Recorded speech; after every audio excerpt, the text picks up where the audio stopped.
Look, the conflict with Iran, it's just shifted gears into a new, and honestly, a much more dangerous phase.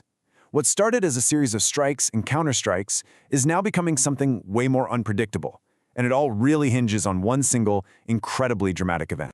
So this isn't just some abstract war you read about in the headlines. It became terrifyingly real when a U.S. F-15 was shot down over Iran.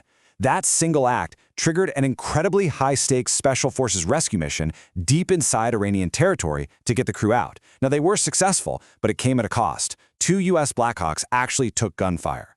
This one event right here perfectly captures just how much the risks are escalating for everyone involved.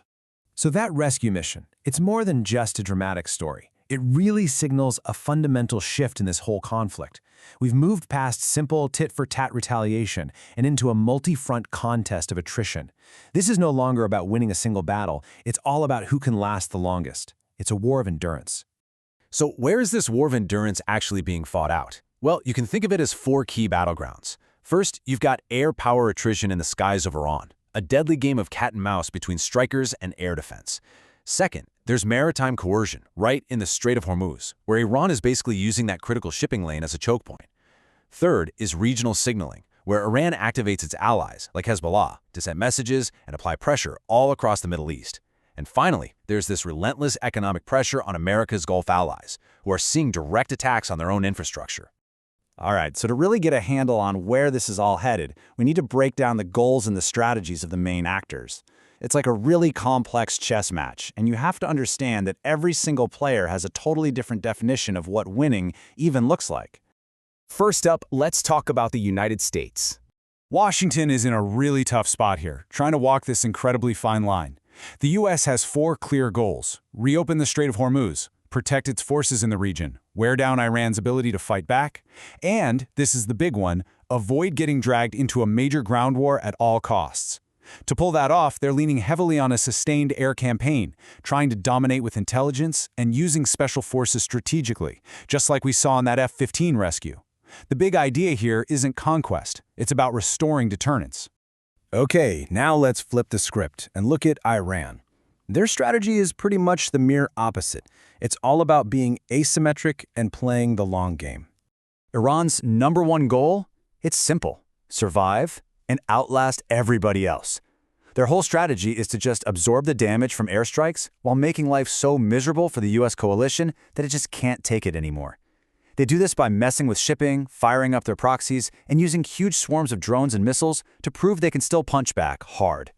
The core idea is to make the war so incredibly costly that the coalition's will eventually just breaks. And that, of course, brings us to the third major player in this whole thing, Israel. And believe me, their goals are maybe the most ambitious of all. For Israel, this isn't just about hitting back. Their goal is to permanently damage Iran's ability to even wage war in the future. They're fighting on 2 fronts, conducting these deep, precise strikes inside Iran while also working to neutralize the threat from Hezbollah right on their northern border. Now, what's really interesting here is the potential for them to expand their targets to include Iran's energy sector, a move that would be a major shift from just military degradation to strategic economic punishment. So, you've got all these competing strategies. It leads to the big question, right? Who is actually winning this war of endurance? And the answer? Well, it's complicated. If we actually put a score on it and look at how well each player is meeting their own objectives, a really fascinating picture starts to emerge. Israel is leading tactically, right? They're delivering consistent, effective strikes. But right on their heels is Iran, showing this incredible strategic resilience. They're just absorbing those hits while still dishing out pain. The U.S., meanwhile, is getting mixed results. They're getting tactical wins, like that rescue, but they haven't yet achieved their big strategic goal of reopening the Strait of Hormuz. Now, when we zoom out and look at the whole field, it gets even more complex. You see actors like Russia just grabbing opportunities and China patiently playing the long game. But here's the single most important takeaway from all of this. Who you think is winning totally depends on what time frame you're looking at. In the short-term military fight, it's Israel and the U.S. In the medium-term war of who can bear the most cost, it's Iran. And in the long-term geopolitical game, well, it might just be China and Russia. So where does all this leave us? What's going to happen next? Well, we can actually use a little game theory to get a better idea of the most likely path forward in the coming weeks. Right now, the conflict is basically stuck in what experts call a mutual pressure loop. It sounds complicated, but it's not. Basically, you've got the US and Israel thinking, if we just push a little harder, Iran will break. And at the exact same time, Iran is thinking, if we just hold on a little longer, their coalition will fall apart. See the problem? It's a dangerous cycle that just fuels escalation without any clear way out. Okay, so what does that mean for the next couple of weeks? Our forecast suggests the most likely scenario, with about a 45% chance, is what's called a coercive stalemate. What does that mean? It means nobody backs down. The high-intensity standoff just continues, but it's punctuated by sharper and more violent military spikes. Escalating into a full-on energy war is the next most likely path. So here's the key thing for you to watch for in the news. There are two huge red flags, two triggers that would signal things are about to get much, much worse. The Allied trigger would be a clear, deliberate campaign by the US and Israel against Iran's energy infrastructure. And the Iranian trigger? That would be Iran's shifting from just sporadic attacks to a sustained, synchronized campaign against the energy and water facilities of the Gulf states. If you see either of those, buckle up.